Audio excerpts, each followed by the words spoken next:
Merci encore de faire partie de cette famille d'église spéciale que nous appelons notre foyer. Nous avons le droit d'appeler les changeurs de vie, et nous pouvons dire les uns des autres que nous sommes une famille. Et en fait, j'ai commencé à vous parler la semaine dernière des enfants de la liberté, parce que nous avons été adoptés par le Père dans le verset avec lequel nous avons commencé, qui est le chapitre 8, verset 15, de l'Épître aux Romains. Et je veux reprendre là parce que, pour Dieu, il a toujours été question de famille, il a toujours été question de famille. Il est en train de créer la plus grande famille qui ait jamais existé. Et, nous devons en faire partie. Nous sommes les fils et les filles.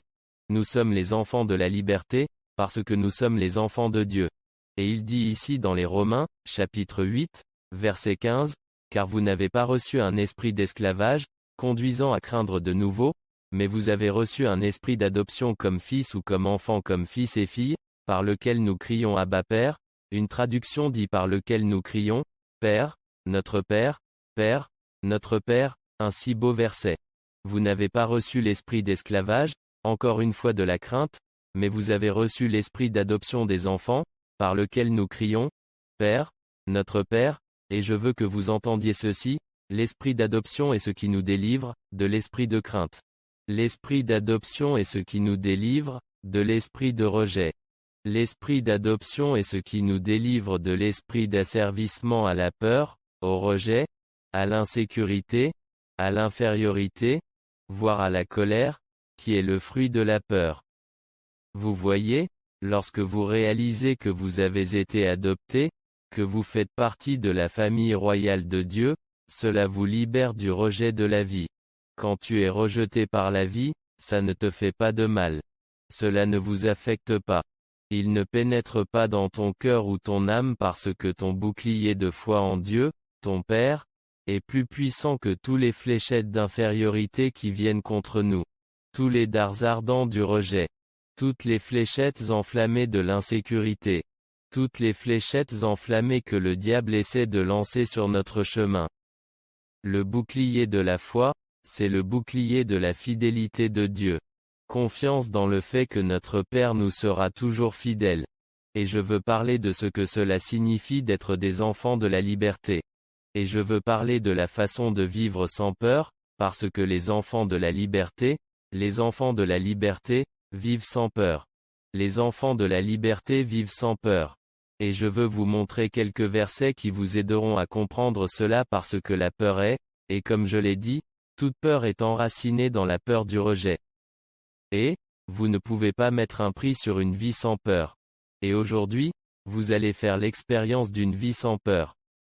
Et la seule chose que la peur fait dans nos vies, elle nous paralyse, elle arrête notre progression.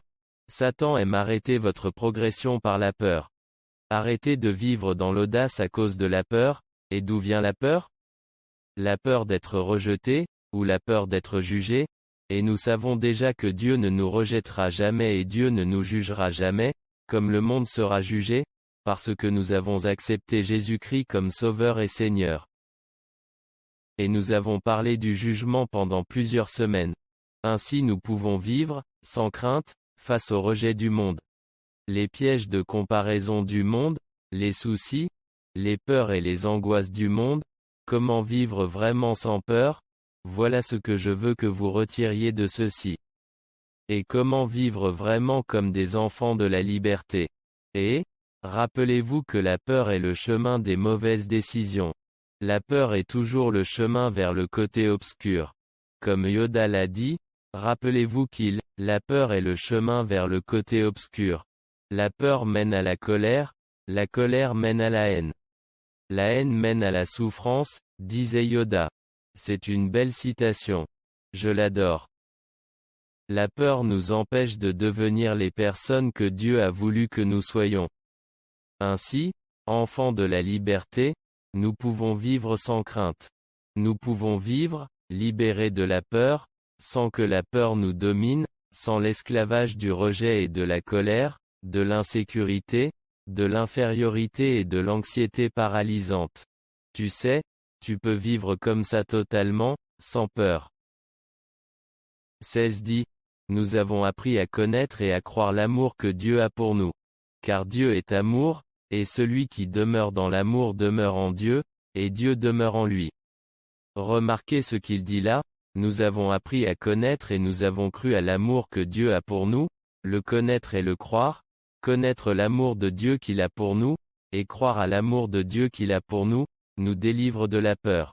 Le verset 17 poursuit en disant, d'après là, en cela, l'amour s'est perfectionné avec nous, afin que nous ayons de l'assurance au jour du jugement, car, comme il est, nous sommes aussi dans ce monde. Le verset 18 poursuit en disant, et j'aime bien cette phrase dans la New Living Translation. Un tel amour n'a pas peur. Un tel amour n'a pas de crainte, car l'amour parfait expulse toute crainte. Si nous avons peur, c'est par crainte d'une punition, et cela montre que nous n'avons pas fait pleinement l'expérience de son amour parfait. Ce n'est pas le fait que vous aimiez davantage qui vous délivre de la peur, mais c'est le fait de croire et d'expérimenter son amour parfait pour vous qui vous délivre de la peur. Son amour est parfait parce qu'il ne s'arrête jamais. Son amour est parfait parce qu'il est inconditionnel. Son amour parfait parce qu'il vous fait mûrir. Son amour est parfait parce qu'il est complet en Christ. Son amour est parfait parce qu'il est démontré par l'action. Son amour est parfait car il vous rend entier. Son amour est parfait car il ne s'arrête jamais. Son amour est parfait parce qu'il est inconditionnel, il est imparable. Et il vous guérira partout où vous avez mal, et partout où vous souffrez, et partout où il y a de la peur, et partout où il y a de la douleur. Son amour parfait la chasse, expulse toute peur. J'aime ce verset. Je l'aime en araméen, la Bible en clair. Il n'y a pas de crainte dans l'amour, mais l'amour parfait chasse la crainte est une suspicion, et celui qui craint n'est pas élevé dans que faisons-nous dans cette vie? Nous sommes ici pour grandir dans l'amour. Nous sommes ici pour grandir dans l'amour de Dieu, nous sommes ici pour, c'est ce qui nous fait grandir. C'est ce qui nous fait mûrir, c'est l'amour que Dieu a pour nous.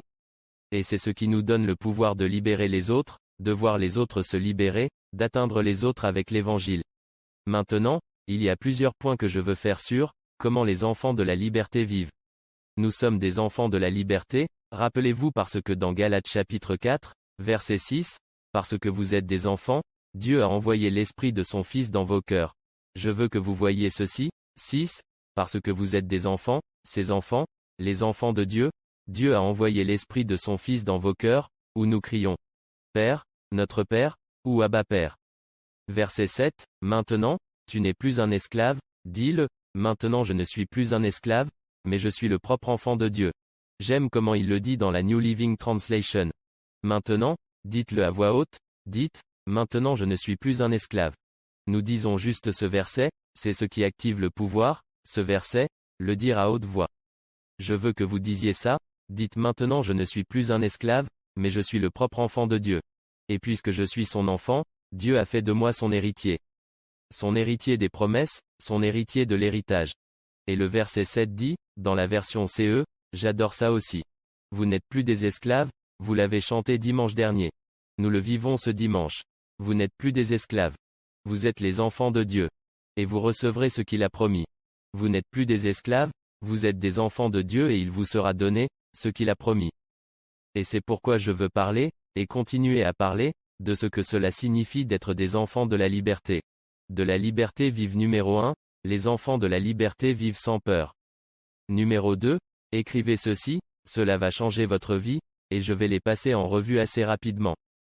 Premièrement, les enfants de la liberté vivent sans peur.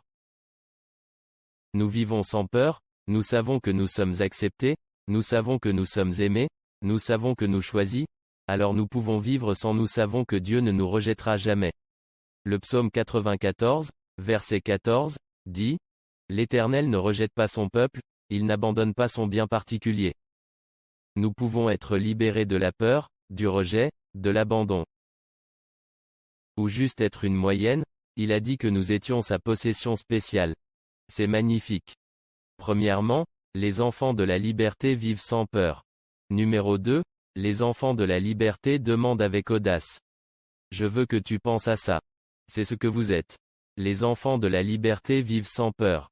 Numéro 2, les enfants de la liberté demandent avec audace. Nous pouvons demander avec audace, pas seulement pour n'importe quoi, mais selon ses promesses, qui sont au nombre de 7000. Nous pouvons aller et demander avec audace. J'aime ce que dit Hébreux, chapitre 4, verset 16. C'est pourquoi nous pouvons nous approcher hardiment du trône de la grâce, afin d'obtenir miséricorde et de trouver grâce pour nous aider dans notre temps de besoin. J'aime ce qu'il dit dans 1 Jean 5, verset 14. Écoutez ça, regardez ça. 1er 14, il dit, « Et voici l'assurance que nous avons devant lui, que si nous demandons quelque chose selon sa volonté, il nous écoute. Et si nous savons qu'il nous entend, quoi que nous demandions, nous savons que nous avons les requêtes que nous lui avons adressées. » Il a dit, c'est la confiance. C'est la confiance que nous pouvons demander hardiment. Regardez ça, Éphésiens 3h20, où la traduction de la Passion montre, ne doutez jamais de la puissance de Dieu qui agit en vous et qui accomplit tout cela. Il réalisera infiniment plus que votre plus grande demande, votre rêve le plus incroyable, et dépassera votre imagination la plus folle. Il les surpassera tous, car sa puissance miraculeuse vous garçon. C'est pourquoi vous devez demander avec audace. C'est pourquoi nous devons demander grand. C'est pourquoi nous devons demander sans condition. Nous devrions demander sans limite. Nous devrions demander sans nous inquiéter, sans craindre que Dieu soit en colère parce que nous demandons trop. Rien ne pourrait être trop, alors que le Dieu d'amour, qui nous appelle ses enfants, dit qu'il fera infiniment au-delà de tout ce que nous pouvons demander ou penser. Qu'est-ce que ça dit? Il fera plus qu'abondamment, au-dessus et au-delà. Tu penses que Dieu essaie de nous faire passer un message? Pensez à tous les adjectifs qu'il utilise pour décrire cela, faire de manière excessive, abondante, au-dessus et au-delà de ce que nous pouvons demander ou penser. Et dans cette traduction, il est dit, il accomplira tout. Il réalisera infiniment plus que votre plus grande demande, votre rêve le plus incroyable et dépassera votre imagination la plus folle. Alors, vous savez quoi? Voilà ce que je retiens de tout ça, faisons de grandes demandes. Faisons de grandes demandes à Dieu, comme le salut de toute notre famille, comme la guérison de toute notre famille, comme la bénédiction de Dieu sur tous les êtres chers que vous avez. Nous pouvons demander n'importe quoi. Nous pouvons demander beaucoup. Il a dit, il réalisera infiniment plus que votre plus grande demande, votre rêve le plus incroyable, et dépassera votre imagination la plus folle. Nous devons donc avoir des rêves incroyables. On doit commencer avec des choses crédibles, mec. Il suffit de demander, de commencer à demander ça. Commencez à rêver, plus grand que ce que vous avez fait hier. Et, continuez à rêver plus grand, et continuez à croire plus grand, et continuez à imaginer mieux, parce que c'est comme ça que Dieu fait les choses. C'est de mieux en mieux tout le temps. C'est ainsi que vivent les enfants de la liberté. Les enfants de la liberté vivent sans peur. Les enfants de la liberté demandent avec audace. C'est ce que font les enfants de la liberté. C'est ainsi que vivent les enfants de la liberté. C'est vous et moi. Nous sommes ces enfants de la liberté, et nous pouvons demander avec audace, au-delà, infiniment au-delà. Oh, j'aime ces pensées que Dieu nous donne. Il réalisera infiniment plus que votre plus grande demande, votre rêve le plus incroyable, et votre imagination la plus folle. Réimaginer l'Église est l'un de mes rêves. Réimaginer que l'Église peut vraiment être l'amour, que l'Église peut vraiment vivre un réveil, que l'Église peut vraiment atteindre ceux qui souffrent, plutôt que de leur faire honte, que l'Église peut devenir une famille pour tous ceux qui veulent être adoptés par Dieu parce que tous sont les bienvenus. Tout le monde, peu importe ce que vous avez traversé. Vous passez ces portes avec la vie qui vous a été donnée, et vous serez transformés par l'amour de Dieu, la bonté de Dieu et la puissance de Dieu. Demandons avec audace. Demandons avec audace. Demandons à Dieu de nous délivrer de toute anxiété. Demandons à Dieu de répondre à tous nos besoins et à ceux de notre famille selon sa richesse en gloire. Demandons avec audace. Si votre vie est ennuyeuse, demandez à Dieu de vous offrir une vie bien supérieure à ce que vous auriez pu imaginer. Demande à Dieu un peu d'aventure, il te la donnera. Ce ne sera peut-être pas ce que vous pensiez, mais ce sera mieux que tout ce que vous pourriez imaginer. Dieu fera infiniment plus que tout ce que vous pouvez demander ou penser, alors demandez hardiment. C'est ainsi que vivent les enfants de la liberté. Premièrement, les enfants de la liberté vivent sans peur. Numéro 2, les enfants de la liberté demandent avec audace. Numéro 3, les enfants de la liberté reçoivent librement. Enfants de la liberté reçoivent librement. Pourquoi recevons-nous gratuitement? Pourquoi vivons-nous sans peur? Nous vivons sans crainte car l'amour parfait chasse la peur. Comment pouvons-nous demander avec audace? Parce que nous savons à qui nous demandons. Comment pouvons-nous recevoir librement? Parce que nous savons qui a promis. Recevez gratuitement. Jean 16h23, et en ce jour-là, vous ne me demanderez rien. En vérité, je vous le dis. Si vous demandez quelque chose au Père en mon nom, il vous le donnera. Il vous le donnera, vraiment. Je dis vraiment, vraiment, comme si un vraiment n'était pas suffisant dans la bouche de Jésus. Un seul, en vérité, aurait suffi, mais il nous donne deux, en vérité, en vérité, en vérité, en vérité, pour mes fans de King JSMES. En vérité, je vous le dis, si vous demandez quelque chose au Père en mon nom, il vous le donnera. Oh! Jusqu'à présent, vous n'avez rien demandé en mon nom, demandez et vous recevrez. Arrêtez-vous là une seconde, demandez et vous recevrez.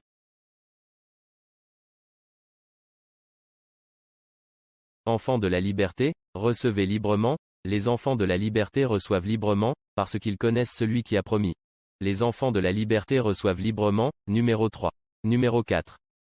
Oh, on est en train de les passer maintenant. Ils sont amusants. Cela va vous permettre de remporter la victoire tous les jours de votre vie. Numéro 4. Les enfants de la liberté marchent joyeusement, parce qu'ils savent qui écoute.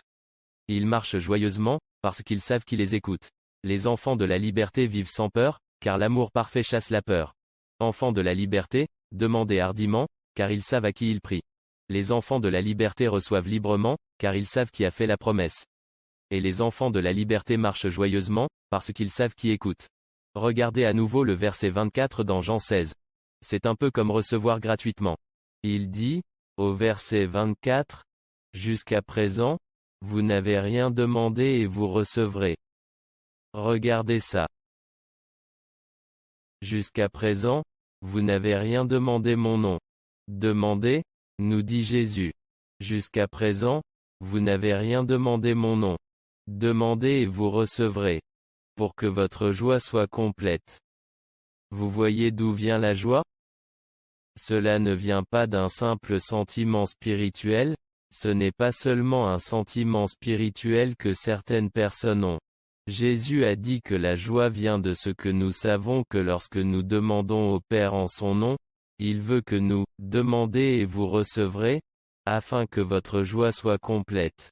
Je ne sais pas si beaucoup de chrétiens croient réellement à ce verset, parce que soit ils ne demandent pas et ne reçoivent pas, donc leur joie est pleine, soit ils ne demandent pas du tout. Et donc leur joie n'est pas complète, ou bien ils ne croient pas vraiment que l'idée de Dieu est de rendre notre joie complète. C'est l'idée de Jésus, aucun prédicateur ne l'a inventée. Nous ne sommes pas si intelligents. Nous ne sommes pas assez intelligents. Mais écoutez, il a dit, « Demandez et vous recevrez, afin que votre joie soit complète. » Pour que votre joie soit complète. Je pense qu'il y a un autre endroit dans les Écritures où il est dit, « Je vous dis ces choses, afin que votre joie soit complète. » Il y a d'autres endroits où la Bible parle des promesses de Jésus pour que nous puissions vivre dans la joie. Je vous dis ces choses afin que votre joie soit complète.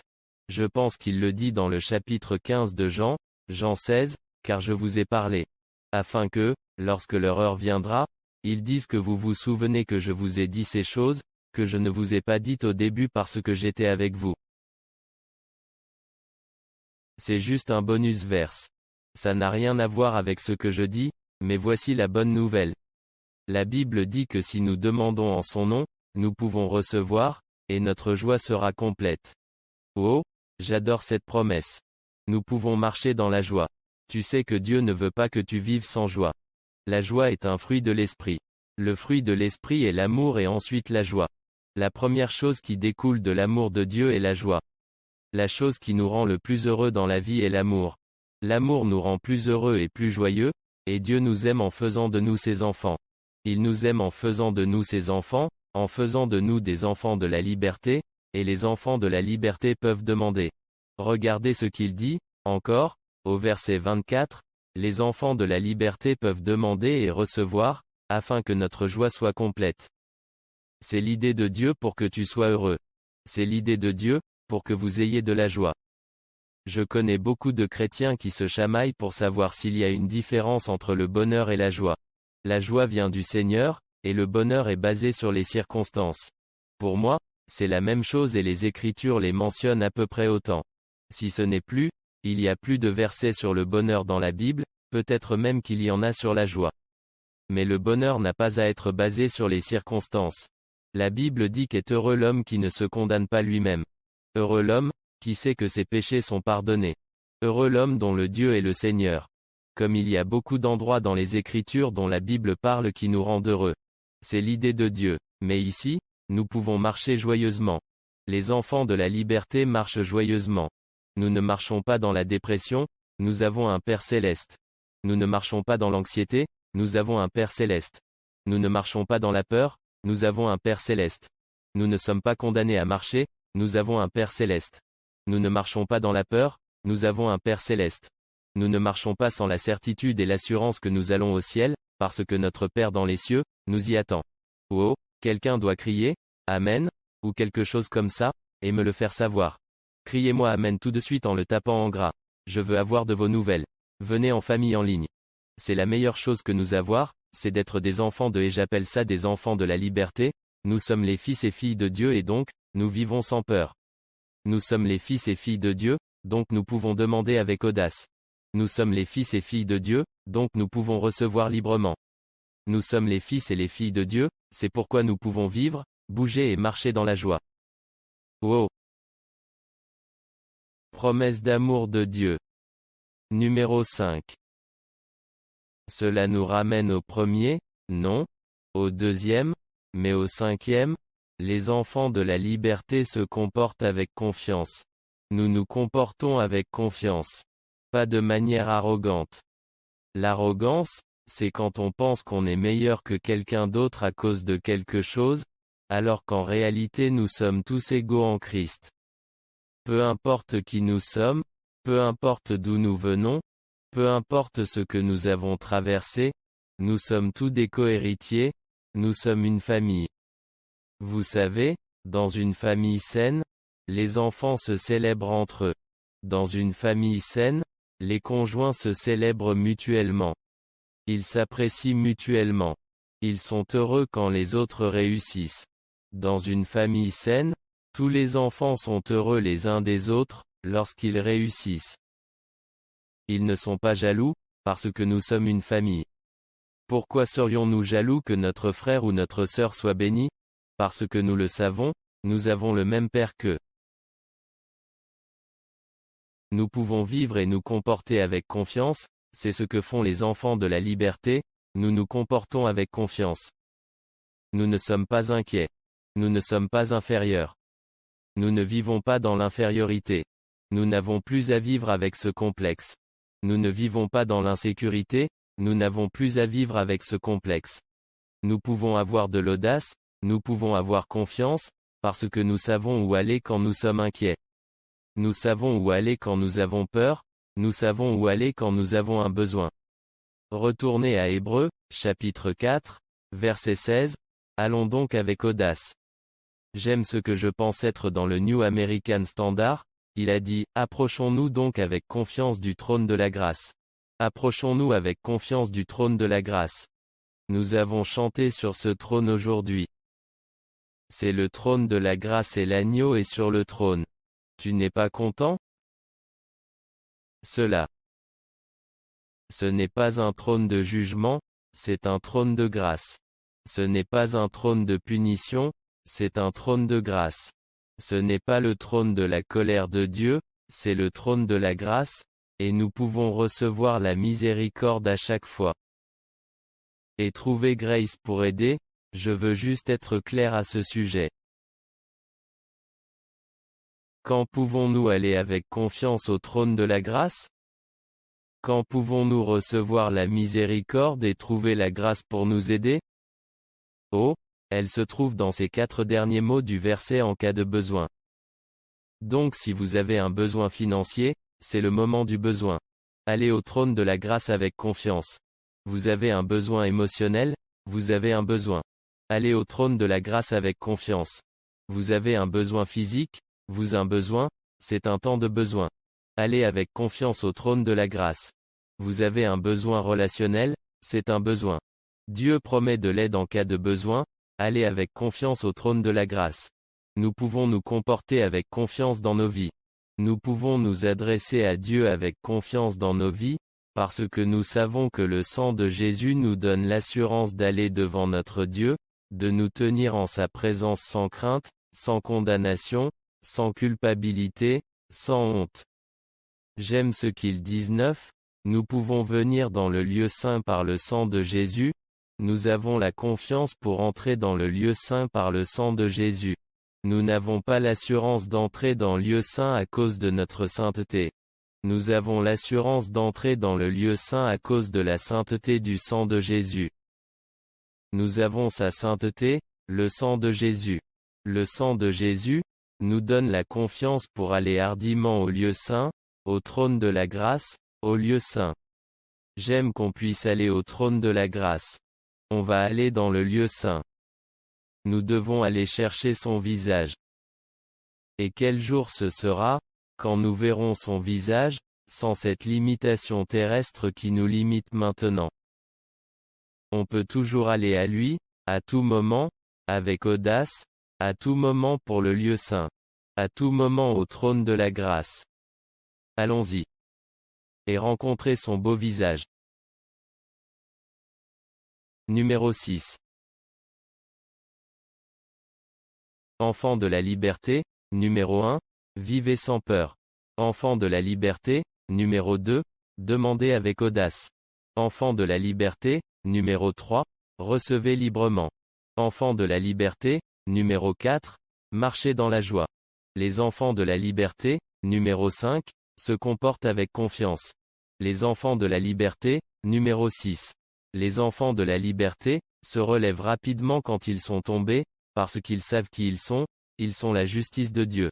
Enfants de la liberté, relevez-vous vite, quand ils tombent. Enfants de la liberté, relevez-vous vite, quand ils tombent. Nous tombons tous, mais les enfants de la liberté, nous nous relevons rapidement.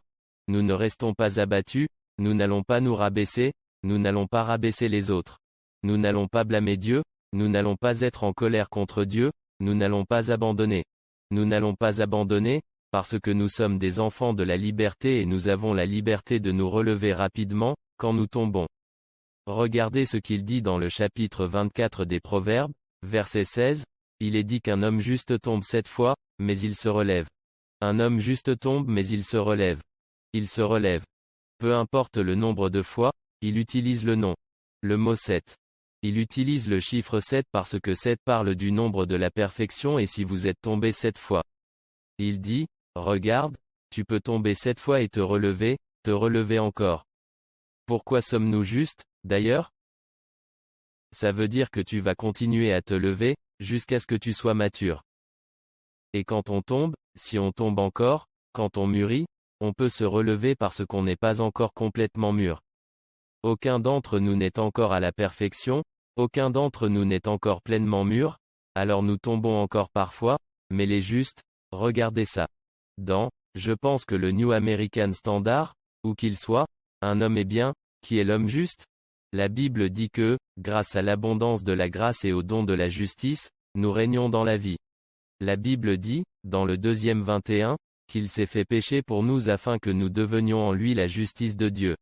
Il ne s'agit pas d'un homme juste qui ne fait jamais rien de mal. Il est question de la chute d'un homme juste, donc il est clair que ce n'est pas un homme juste parce qu'il ne fait jamais rien de mal, sinon il ne serait pas tombé. Pensez à cela dans 16, l'homme juste tombe. Un homme juste tombe, donc, de toute évidence, il parle d'un homme juste qui n'est pas encore debout. Il est tombé d'une certaine façon. Il ne parle donc pas de personnes qui ne font jamais rien de mal, ce n'est pas ce que signifie la droiture. Cela signifie que lorsque vous savez que vous êtes la justice de Dieu en Christ, vous pouvez continuer à vous relever lorsque vous tombez, mais vous relevez rapidement. Il a dit que nous nous relevons vite, parce que nous ne vivons pas dans la condamnation. Nous ne vivons pas dans la culpabilité, nous ne sommes pas définis par notre chute. Nous ne sommes pas définis par nos erreurs. Nous ne sommes pas définis par nos échecs, parce que l'homme juste se lève, parce que les enfants de la liberté se lèvent rapidement. Les de la liberté se lèvent rapidement. Oui, c'est toi, c'est moi. Numéro 7. Les enfants de la liberté choisissent sagement. Les enfants de la liberté choisissent sagement, parce qu'ils savent que Dieu est plus intelligent, et que nous avons la pensée du Christ. Nous pouvons choisir sagement, non pas parce que nous avons peur de ce que Dieu nous fera, si nous choisissons bêtement ou si nous choisissons imprudemment. Nous ne choisissons pas sagement parce que nous avons peur de ce qui pourrait nous arriver. Dieu ne cessera jamais de nous aimer. Tu ne nous quitteras jamais et ne nous abandonneras jamais, mais nous devons choisir avec sagesse, car nous connaissons une meilleure voie. La voie de Dieu est une meilleure voie. Nous savons comment choisir sagement, parce que la Bible dit dans 16, nous avons l'Esprit du Christ. Nous avons l'Esprit du Christ, il ne nous a pas été donné un esprit de crainte, mais la puissance, l'amour et un esprit saint pour faire les bons choix, pour faire des choix sages. Alors laissez-moi les passer en revue pour vous, rapidement. Les enfants de la liberté vivent sans peur, numéro 1. Deuxièmement, les enfants de la liberté demandent avec audace. Ils vivent sans peur parce que l'amour parfait chasse la peur. Nous avons l'amour parfait que Dieu a envers nous. Deuxièmement, les enfants de la liberté demandent avec audace, car ils savent qui ils prient. Troisièmement, les enfants de la liberté reçoivent librement, car ils savent qui a promis. Numéro 4, les enfants de la marchent joyeusement, car ils savent qui les écoute. Numéro 5, les enfants de la liberté se comportent avec confiance, car ils savent où aller quand ils ont un besoin. Numéro 6, les enfants de la liberté se lèvent rapidement, car ils savent qu'ils sont la justice de Dieu en Christ. Et numéro 7, les enfants de la liberté choisissent sagement, parce qu'ils savent qu'ils ont la pensée du Christ et qu'ils ont le pouvoir de prendre des décisions sages. Eh bien, vous êtes un enfant de la liberté, dites-le à haute voix. Je suis un enfant de la liberté, dites-le là où vous êtes. Dis que je suis un fils ou une fille de la liberté. Je vis sans peur, dites que je vis sans peur. Je demande avec audace, dites-le, je demande avec audace. Je reçois librement, déclarez que je reçois librement. Allez, tout le monde le dit. Je reçois librement. Numéro 4, je marche dans la joie. Dites que je marche dans la joie. Je me comporte avec confiance. Dites que je me comporte avec confiance. Je me lève rapidement. Dis que je me lève rapidement. Et je choisis sagement. Dites que je choisis sagement. Oh, c'est toi. C'est moi. C'est nous. Ainsi, Dieu a toujours voulu que nous fassions partie de sa famille, que nous soyons les fils et les filles de la liberté. Fils et filles de la liberté. Oui. Maintenant, si vous n'êtes pas encore un fils ou une fille de Dieu, vous pouvez le devenir. Vous êtes à un mot près. Il s'appelle Jésus, il est mort pour vos péchés. Il est ressuscité des morts.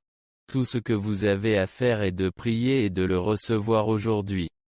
Peut-être en avez-vous besoin pour un être cher. Peut-être avez-vous un être cher qui a besoin d'être sauvé. Croyez avec moi pour eux, dès maintenant, croyez pour nos proches. Croire pour ceux qui ne regardent pas. Croyez en la moisson d'âme. La plus grande chose que nous puissions faire dans ce monde est de gagner les gens à Jésus, parce qu'il y a un paradis et un enfer et que Jésus a créé un moyen pour nous d'échapper à la punition et au jugement de notre péché. Et de pouvoir passer l'éternité avec notre Père Céleste, qui nous attend. Priez à haute voix. Dites juste ceci, Père Céleste, là où vous regardez. Je crois que Jésus est mort pour mes péchés. En priant cela, je crois que Jésus est mort pour mes péchés. Je crois qu'il est ressuscité des morts. Je crois au sang de Jésus, dites-le, je crois que le sang de Jésus me purifie de tous mes péchés. Et à partir de ce moment, je suis un enfant de Dieu. Dites que, à partir de ce moment, je suis un enfant de Dieu. Et dites que, à partir de cet instant, tout le monde dit que je suis un enfant de la liberté, je suis un enfant de Dieu et je suis un enfant de la liberté. Pouvez-vous dire ça aujourd'hui? Oh, alléluia. Félicitations. Vous êtes des enfants de la liberté, et moi aussi. Et nous sommes dans le même bateau parce que nous sommes une famille. J'ai mes frères et mes sœurs avec moi. Allez, Sister Sledge. Je vous aime les gars. Merci de vous connecter avec nous aujourd'hui. Et j'ai hâte de vous voir dans Moment mercredi et d'amener un ami avec vous dimanche, en ligne ou en personne. Je vous aime. Dieu vous bénisse.